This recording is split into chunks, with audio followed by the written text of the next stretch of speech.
কেমন আছেন সবাই? আজকে আমরা আলোচনা করব দক্ষিণ পূর্ব এশিয়ার দেশগুলো সম্পর্কে। মানচিত্রের সকল রাষ্ট্রগুলোই হচ্ছে দক্ষিণ পূর্ব এশিয়ার রাষ্ট্র। একদম উপরের এই যে গোলাপি বর্ণের দেশটি হচ্ছে মায়ানমার। আমরা জানি মায়ানমার বাংলাদেশের সীমান্তবর্তী একটি রাষ্ট্র। মায়ানমারের পাশেই আকাশী বর্ণের এই দেশটির নাম হচ্ছে থাইল্যান্ড।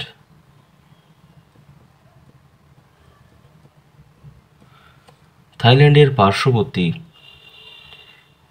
এই দেশটির নাম হচ্ছে লাওস। লাওসের পার্শ্ববর্তী বাঁকানো অস্থির ন্যায় এই দেশটির নাম হচ্ছে ভিয়েতনাম। বন্ধুরা, ভিয়েতনামের পাশে এই যে প্রায় গোলাকৃতির এই দেশটির নাম হচ্ছে কম্বোডিয়া।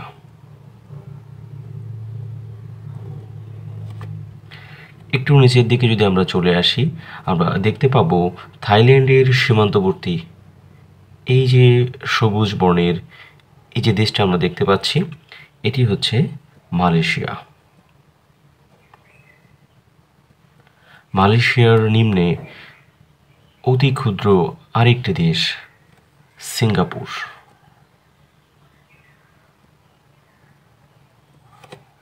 সিঙ্গাপুরের নিচে আমরা যদি লক্ষ্য করি, অসংখ্য দ্বীপের সমন্বয়ে গঠিত এই সকল দ্বীপগুলো নিয়ে গঠিত একটি দেশ, তার নাম হচ্ছে ইন্দোনেশিয়া।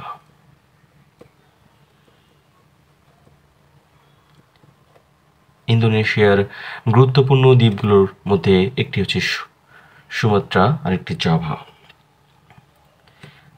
আমরা যদি একটু লক্ষ্য করি, কালো বর্ণের এই যে দ্বীপের অর্ধেক আরেকটি রাষ্ট্র, নতুন একটি রাষ্ট্র, যার নাম হচ্ছে পূর্ব তিমুর।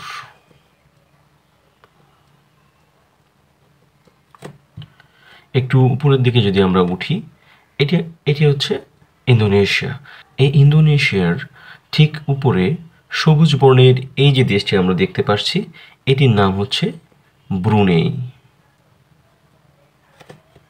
ব্রুনেইয়ের ঠিক উপরে অসংখ্য দ্বীপের সমন্বয়ে গঠিত আরও একটি গুরুত্বপূর্ণ দেশ, যার নাম হচ্ছে ফিলিপাইন্স। আর ফিলিপাইনের পার্শ্ববর্তী এদিকে রয়েছে প্রশান্ত মহাসাগর।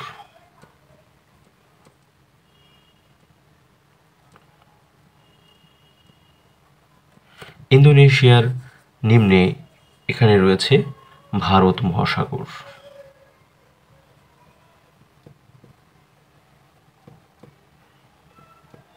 আমরা মানচিত্রে লক্ষ্য করলে দেখতে পাই, ইন্দোনেশিয়ার পার্শ্ববর্তী আরও একটি রাষ্ট্র রয়েছে, এটি পাপুয়া নিউগিনি।